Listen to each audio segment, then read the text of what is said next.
Hello everyone, welcome to Toyeen Talks. Hey, to all our beautiful subscribers, we say thank you so much for staying with us.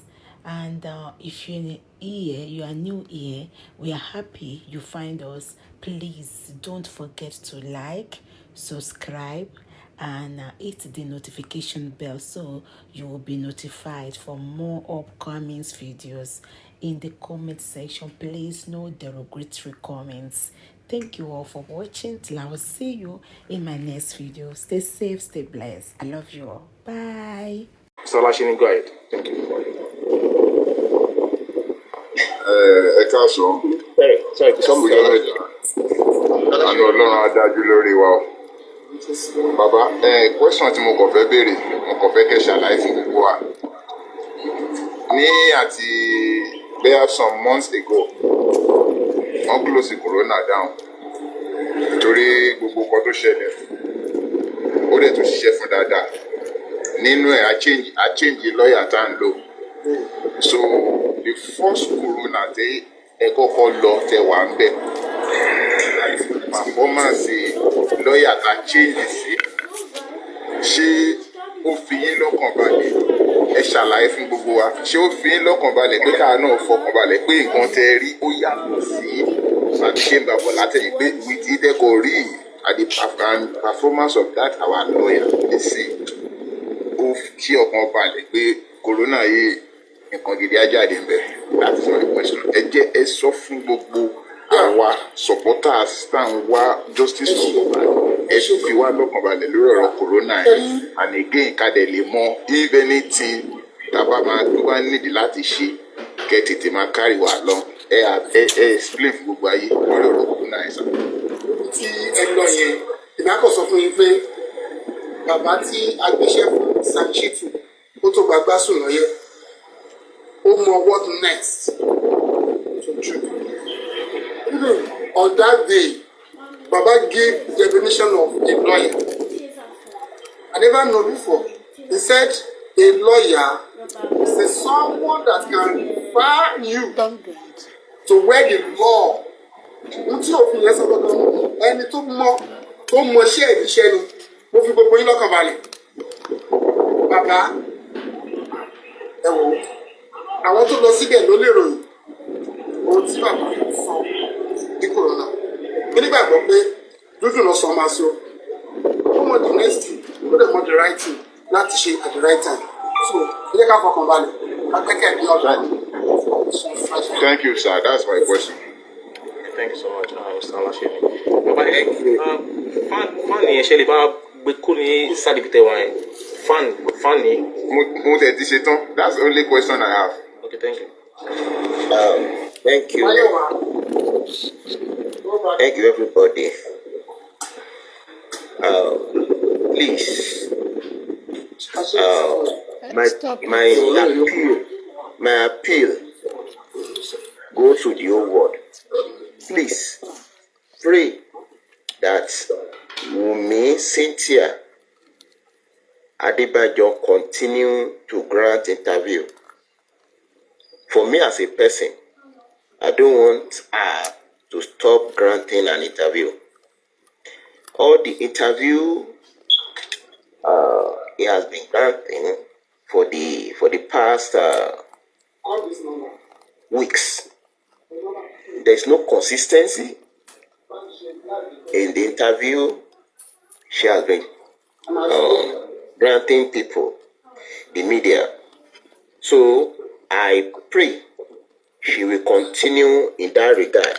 Let her continue going from one platform, from one media houses to the other. Let her continue talking so that the more she talk, the more we know what actually happened. She has already said Mohbad died at the night, not afternoon, as been reported by the police. She has already said when they got to the first hospital, which is Kuramed, the person that certified that Mohbad was brought in dead is Dr. Bereket Deborah. Dr. Bereket Deborah certified that Mohbad was brought in dead at Kuramed Hospital. At that point, Cynthia Wunmi Adebanjo said in an interview pé 20 minutes nígbà tí àwọn gbé débẹ̀ pé alive ni wọ́n gbé débẹ̀ pé after 20 minutes wọ́n ṣe sọ pé wọ́n sọ pé ó ti kú. He is the one that said Mohbad died at night. He is the one that said they took Mohbad to that hospital Kuramed alive. That it was after 20 minutes. It is all in the interview. After the Dr. Bereket Deborah has already certified that Mohbad was brought in dead, he also alleged in his in an interview that they took Mohbad body to another hospital, which is Perez Hospital. At the Perez Hospital, they also confirmed to her that Mohbad has passed on. At the second hospital, he was advised, he was given all necessary documentation. He was advised to take that body to the mortuary, to the morgue, and then they gave him all the necessary information. At that hospital, let us even assume, at the first hospital, you were so worried, you didn't know what to do. The second hospital, they confirmed to you Mohbad has passed on. At that point in time, you didn't call anybody. You didn't call his father, who happened to be, you didn't call Mohbad's father, who happened to be your bestie, your best friend. You took that body against the wish of the doctor, against the wish of Dr. Owuala Chigozie, that told you that you should take this body to the morgue. You took that body home. Let us assume around 2:30. Why, on getting home, why didn't you call your father-in-law? Why the lawyer at home? Why the affair at home? Why embalmment? When your father-in-law came, when he took that body to the police stations, your father-in-law, all the people your father-in-law mentioned, according to your father-in-law's story, they spent 3 hours in that police stations. Your father-in-law did not know anywhere in that Lekki. You were also the one that directed them to a hospital, to the police station that they are going to. They were there. You sat down there. You did not even deem it fit to go and cry to the DPO. Please give this document to my father-in-law. We need this. We need to unravel what killed my husband. But you were there. After they've given you documentation for you to take that body to the morgue. But all this story you did not tell your viewer. You did not tell people who are interviewing you. But you are busy saying another story. Now, after you left that place, you also followed them down to Ikorodu. You were there when your father-in-law left at that 3 a.m. because as a result of your own negligence, that you know what you are doing. Because tí wọ́n bá sọ pé ọmọdé ni ẹ́, ẹ gbé ọmọ yẹn lọ sí hospital àkọ́kọ́, wọ́n sọ pé ó kú. Ẹ gbé lọ sí hospital èkejì, wọ́n sọ pé ó kú. Wọ́n dẹ̀ advice ẹ, wọ́n tún fún ẹ ní documentation. That documentation was even confirmed by a report the police see. Because our local at that hospital, you were advised, you were given the documentation for you to be taken to the. Because I don't know the reason why the police at that point in time did not query you. Why on earth will hospital giving you an instructions and then you refuse to take that body to the morgue? That is for the police. Why on earth did you allow your father-in-law to spend 3 hours in police station? He's already finished writing the statement. In fact, at that point, tó bá jẹ́ pé ìyàwó gidi ni ẹ́, tó bá jẹ́ pé ọmọ gidi ni ẹ́, tó bá jẹ́ pé ilé gidi ló ti jáde, ibẹ̀ ló yẹ kó bu ọrùn police yẹn kó bu so pé kó jọ torí Ọlọ́run. Yeah, then you be begging them, please give this thing to my father-in-law so that Mohbad can be taken to the morgue. But because you knew everything that happened from the beginning, you don't want the whole world, you don't want the family to know what happened to your so-called husband. You were doing all these things. I challenge you to a media debate. Not the Baba Mohbad. Like me, Muyiwa, Muyiwa. I challenge you to a media debate. Go and look for a media debate. I will pay. Let us, both of us, let's face. Go and tell all your interviewer. In your own family, your way. To bá mọ̀ pé tòótọ́ nǹkan tó ṣe kò sí kọ́lọ́fín bẹ́ẹ̀. I challenge you to the public debate. Jẹ́ ká tura ká tuṣà pé okay kí gbogbo ayé bá gbọ́ gbogbo nǹkan tó ń ṣe kí wọ́n sọ ẹkún tó lọ sùn yẹn ẹkún ẹ̀ ò tí ì tó. If not start crying, ẹkún ẹ̀ ò tí ì tó. Continue lying. Na parọ́ ìwọ ló tó parọ́ wà láì pé orí social media ló ti gbọ́ pé ọkọ ẹ̀ ó fẹ́ bury ọkọ ẹ̀. Meanwhile at the burial orí social media tó ti gbọ́ yẹn náà ti fún ẹ ní aṣọ tó jù sínú kìíní. The cloth you throw the this thing. So you plan all these things. Ṣé orí social media yẹn ló ti gbọ́? So afẹ́fẹ́ dédé bí aṣọ yẹn wá. Aṣọ tó jù sórí it is on social media. Aṣọ tó jù sínú pósí yẹn tó jù sínú burial yẹn. If not because you planned everything, because of you didn't even know. Continue granting that interview. That interview will continue exposing you. We are gathering our evidences. All what we want is for the corona inquest to finish. You can't escape it. It is homicide case. You are the number one suspect. All those ones that the police is saying, you are number one suspect. Adura said you are the last person that fought with Mohbad. Spendy said you are the last person that fought with Mohbad. And then the question I want to ask you is that, since you get back to Liam, have you been following Mohbad house? The answer is no. But because you heard that Mohbad has gotten a visa, your thinking is that maybe you will go from that place. That was the reason, because you are not meant to be part of people that went to that show at all. It's because as a result of the fight, you are fighting with Mohbad. That was the reason why you took your child and then you forcefully enter that car. You did not even fear that you have a child of 5 months. You are taking that child to a place. If you follow the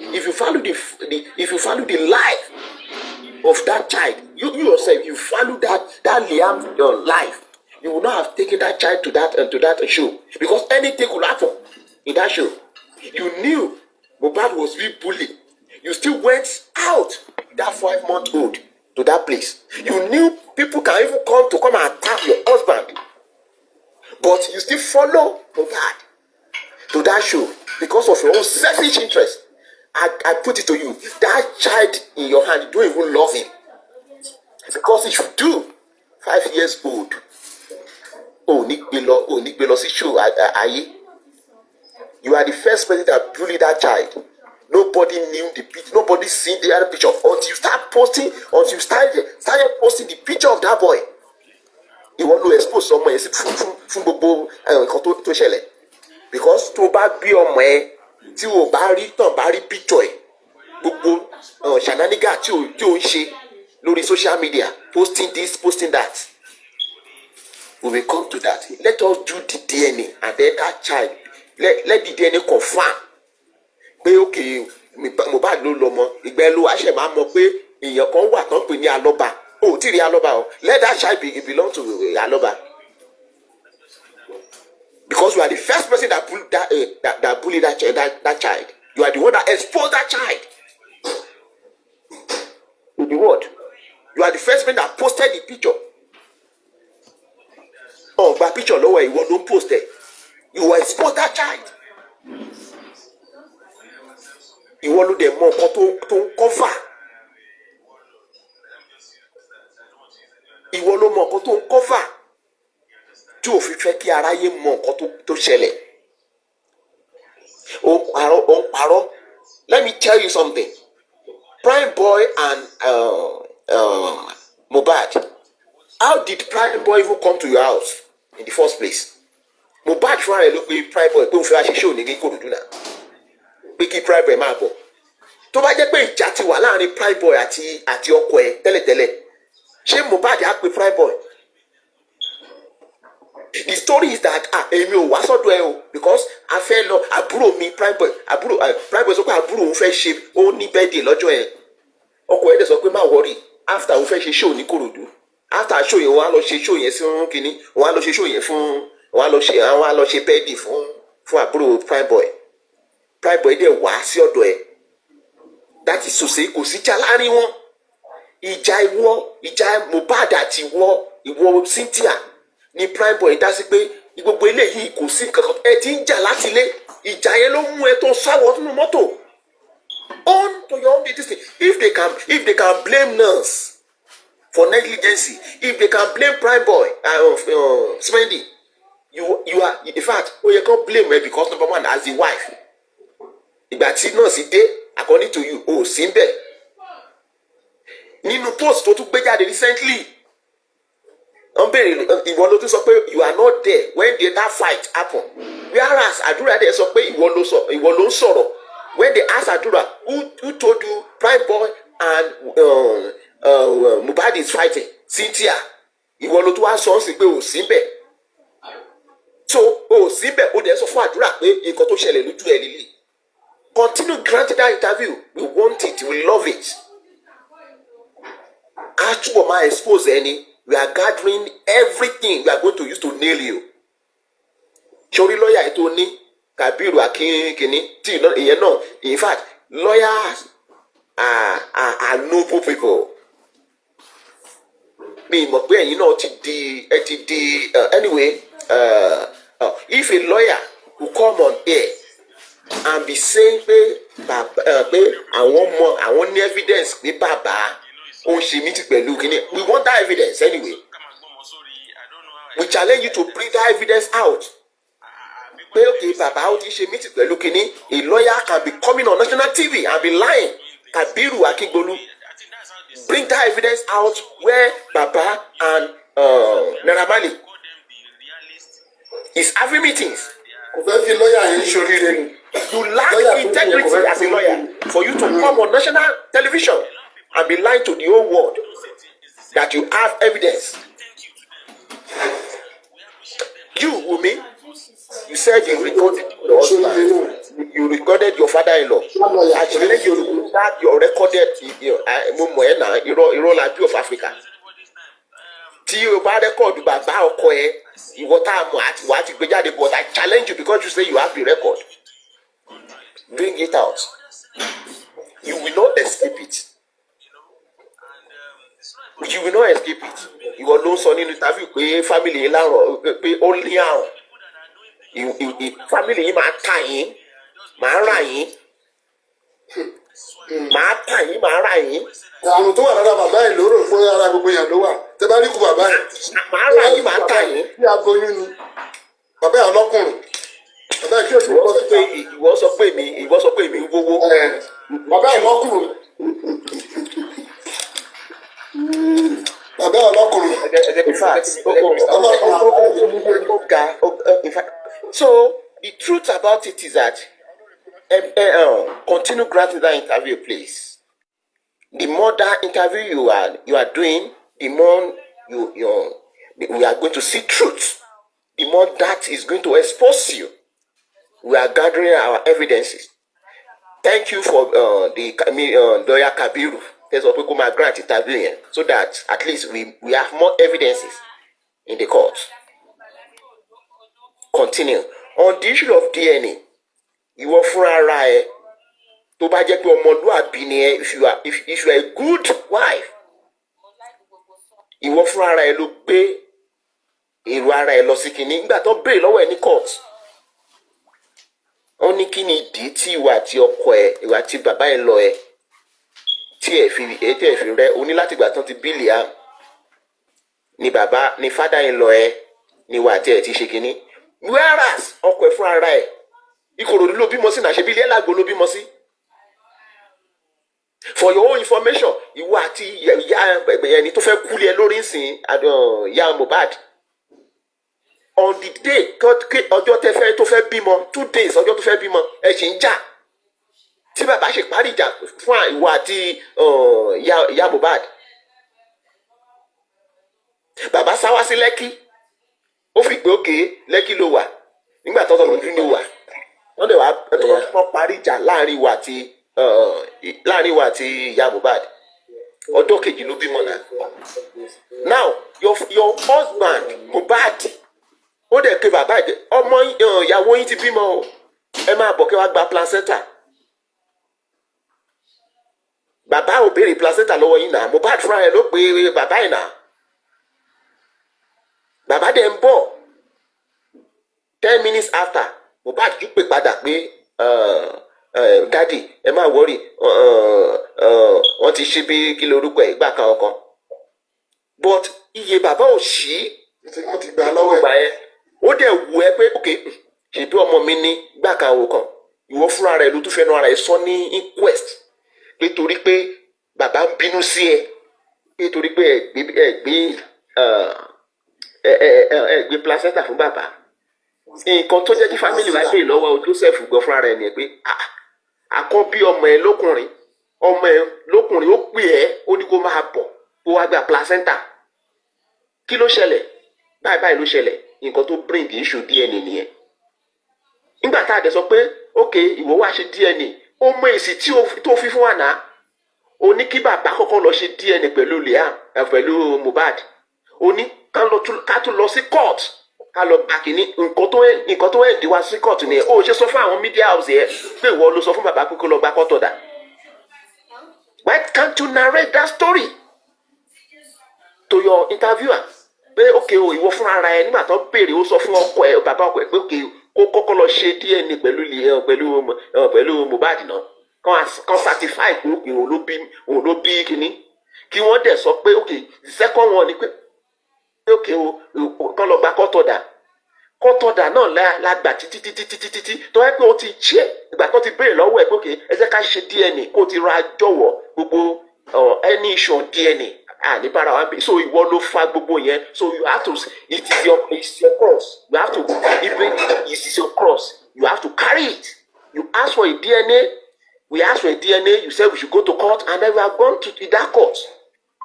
Tó bá dẹ̀ lọ ka tí lọ́ọ̀yà ẹ̀ tó bá ka CTC dáadáa wọ́n ní wọ́n máa ṣe DNA ní two places in Nigeria. The kind of DNA we want to do, they don't do it in Nigeria because Mohbad body lè rí fluid ń bẹ̀ mọ́. Tissue based DNA la fẹ́ ṣe. Court ló dẹ̀ grant wa ní order pé ká lọ ṣe DNA. We have to go back to that court again to tell the court pé the kind of DNA that fẹ́ ṣe is a tissue based DNA. So let the court go for an order again. Okay, oh, tissue based yẹn la fẹ́ ṣe, not the one they granted. And then that tissue based DNA kì í ṣe ní Nàìjíríà abroad náà ti máa ṣe. Mo gbọ́ pé ìwọ náà fẹ́ ṣe. Sọ pé kó má ṣe. Tá bá ti mú sample títí wa, ìwọ náà mú títí ẹ lọ ṣe títí ẹ. Àwa ṣe títí wa. So sọ pé kó má ṣe. You understand? So nobody is running from anywhere. Stop the arguing pé bàbá ń sá káàkiri. No, you are the one that asked for a court order. kóòtù ló fún wa ní kinní pé ká lọ ṣe nǹkan tí kóòtù dẹ̀ ṣe nǹkan tó pé ká ṣe ó ti change so we have to go back to that court again. So stop the victim, stop playing the victim here. It will not pay you. And then stop the narrative pé okay bàbá fẹ́ jogún. Liam tí wọ́n bá ṣe DNA yẹn tó bá ti confirm pé Mohbad ló lọ́mọ 100% gbogbo nǹkan tí ni Mohbad ni Liam ló ní. A kì í fight fógún ní kínní. ìran yín ó lè jẹ́ pé ogún la bí ni wọ́n fi jẹ kínní because nǹkan ó tiẹ̀ ti show náà because àjogúnlógún ni gbogbo nǹkan tí Mohbad ṣe ẹ̀yin náà lẹ́yìn ṣe kínní. If Mohbad in his lifetime does not have an account tó yẹ pé orúkọ ìyá ẹ ni wọ́n fi gbowó náà fi ṣe kínní ó ti show pé ogún lẹ́wà jẹ. So the kind of nǹkan tí ẹ ń ṣe ní family yín don't ascribe that to Joseph Aloba and then I speak. Bàbá ò kọ́lé.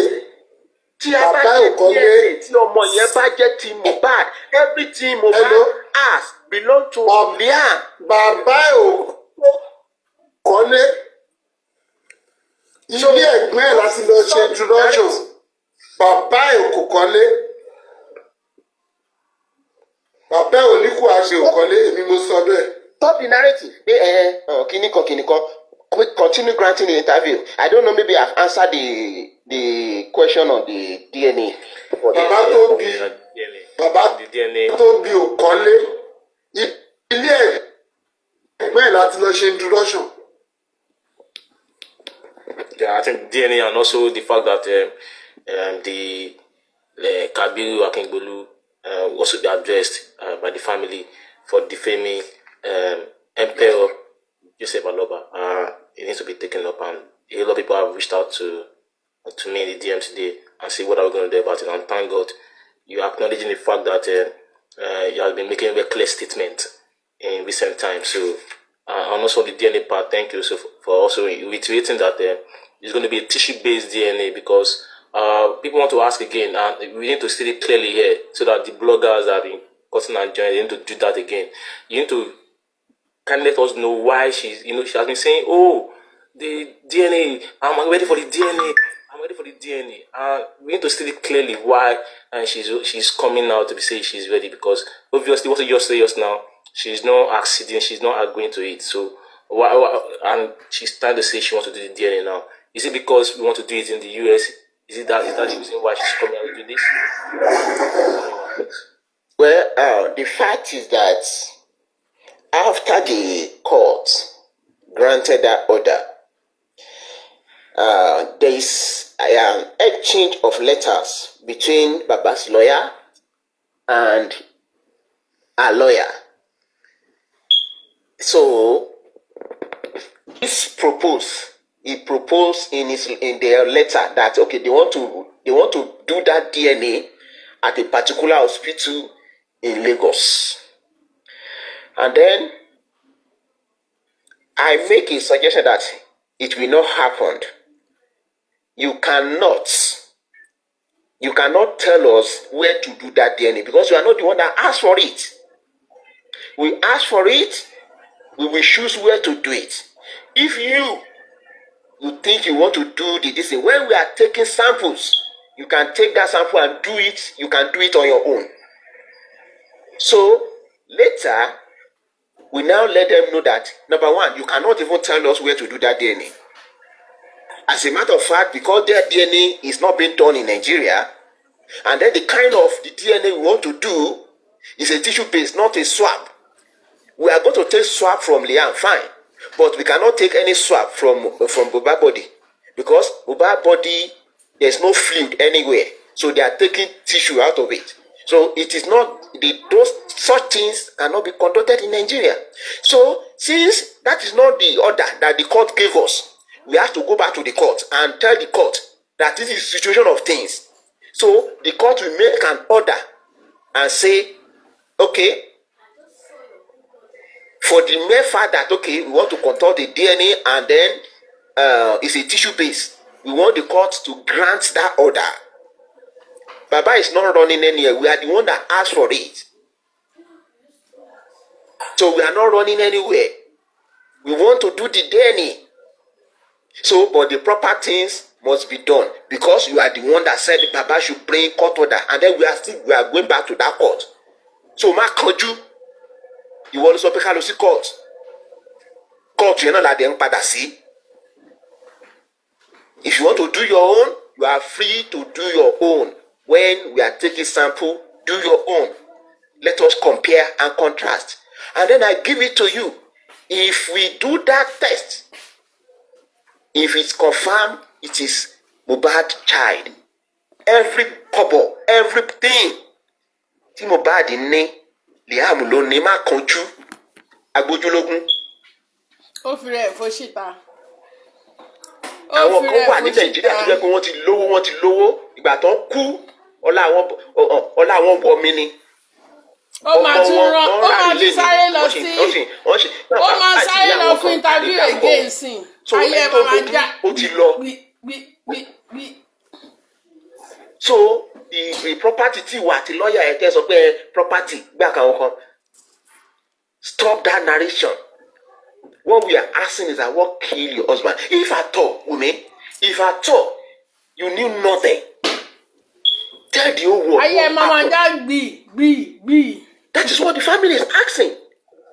You are saying Naira Marley, you are not even mentioning Sam Larry anyway, because in all your CTC in Equest, you never mention Sam Larry. It is always Naira Marley. To you, it is about royalty. It is about royalty. But you never mention the person that physically, that is on video, that molest, that bully your husband. You never mention ẹni tó sọ pé all stations take you. Àwọn tó jápá tẹ̀ nìyẹn.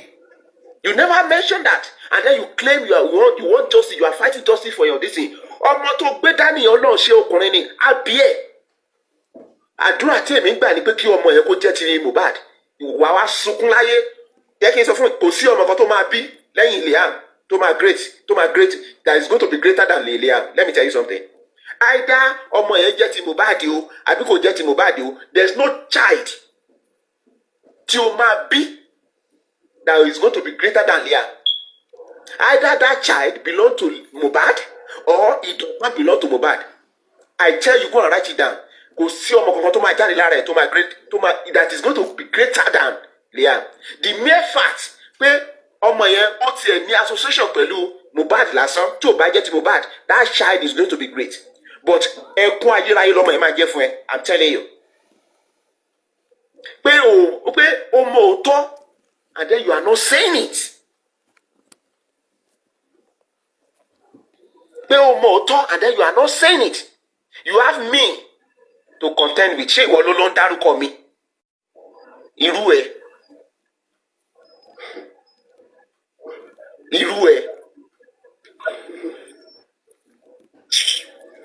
Thank you so much for clearing that DNA part, and also It is clear now. You people that have been saying Baba you need to go and do the DNA. She's ready. We are 100% ready. Modalities. She requested for it. Let the court give us what we want. We will not go against what the court said. We have been on authority. She has been saying that she has been talking to Baba Mohbad. She has been calling Baba Mohbad when the DNA thing started. We need to go back to memory lane. And give me just 1 minute for that. She reached out to Yabo Ojo. Yabo Ojo was the one that came out and said she told her that Baba should go and do the DNA of Mohbad. She also told her that they should get court order. And Baba reached out to the lawyer. That's where the DNA saga started. So the lies she has been spreading on the media will never go unchallenged. Never. She reached out. She did not reach out to the father. She reached out to her spokesperson on Instagram, Yabo Ojo, and she was the one. We have it on video. She said Baba should go and get court order, and the modalities of this DNA will be done by the person that requested for it. Baba Mohbad requested for it, the family requested for it, and they are the one that are going to do it. So that's in case she's ready for it, she's just playing to sympathy. She's just trying to gain public sympathy. Thank you so much. Vengeance quickly ṣẹ́rí gbogbo àwọn tí wọ́n wà lórí comment tí wọ́n ń sọ̀rọ̀ ẹ má block wọn ẹ jẹ́ kán continue láti máa ṣe gbogbo shenanigans tí wọ́n ṣe àyàfi tí Wunmi Cynthia tí ò bá wà culpable mi ò ló lọ mi ò ní jìyà ẹ̀ṣẹ̀ bí ọba ayé mi ò dájọ́ Mohbad ọba àrùn á dá ìfàyàlùyà Mohbad á fi àjẹ́ tó bá jẹ́ pé kò jẹ̀bi tó bá yẹ kó jẹ̀bi ìfàyàlùyà ẹ̀ á jẹ́ because òfúra rẹ̀ sọ ó ní òun ṣiṣẹ́ rí ní ọjọ́ ayé òun but ọmọ yẹn ó fi gbogbo nǹkan ó fi tẹ́ ẹ lọ́rùn what else you want at age 24 you were not working you've never worked in your life he gave you everything your family is using his name your mom or maybe your aunt you open an account on his on oh God ìfàyàlùyà ọmọ ẹ á fi àjẹ́ until you tell the whole world why you are hiding what you are hiding kí ló fà á nígbà tó sọ pé kán gbé ọmọ yẹn lọ sí morgue and then your lawyer was there on the social media on the TV saying torí pé wọ́n ti wọ́n lọ bẹ́rì kínní àsì pé lọ́ọ̀yà yẹn kò kàwé àsì pé ìwọ gan fúnra rẹ ò lọ léèwé wípé in the era where we are òkú tó ti kú for the past 20 years ordinary bone wọ́n ṣe toxicology ẹ̀ wọ́n mọ nǹkan tó ṣẹlẹ̀ sí you as a person ìyàwó o ò lè béè lọ́wọ́ ìjọba o ò lè pariwo mọ́ ìjọba pé ìjọba kí lẹ sọ pé inconclusive result wo lẹ gbé jáde níbo lẹ ti rí inconclusive result if truly you want to fight justice for your husband ìgbà tí ìjọba gbé inconclusive result jáde kó sọ fún ìjọba pé ní ayé tá a wà yìí tó jẹ́ pé ibi tí wọ́n sin òkú sí lásán ordinary sand tán bá wá sand ibi tí wọ́n fi òkú sí wọ́n á sọ bí òkú yẹn ṣe kú nǹkan tó pa á. Mohbad ó sì ní body ó sì ní tissue ó sì ní blood ìgbà tó ń gbé jáde blood ṣì ń bẹ lára ẹ̀ ìjọba wa gbé òtúbù tẹ́tẹ̀ ó gbé sí gbogbo ayé lọ́wọ́ ìwọ ìyàwó o ò lè pariwo and then you say you want justice mi ti rí ibi kankan tó ti sọ pé ọkọ mi gbọ́dọ̀ jẹ gba justice àfi property is ìyàwó my father-in-law your father-in-law is asking for what killed his son. Please, can I make a 10-minute submission? I'm going somewhere, please. Yeah. Just 10 minutes, please. Thank you very much. God bless you, Emperor Joseph Aloba. Sorry, I needed to interject you. I've just got 10 minutes, and I will be going off.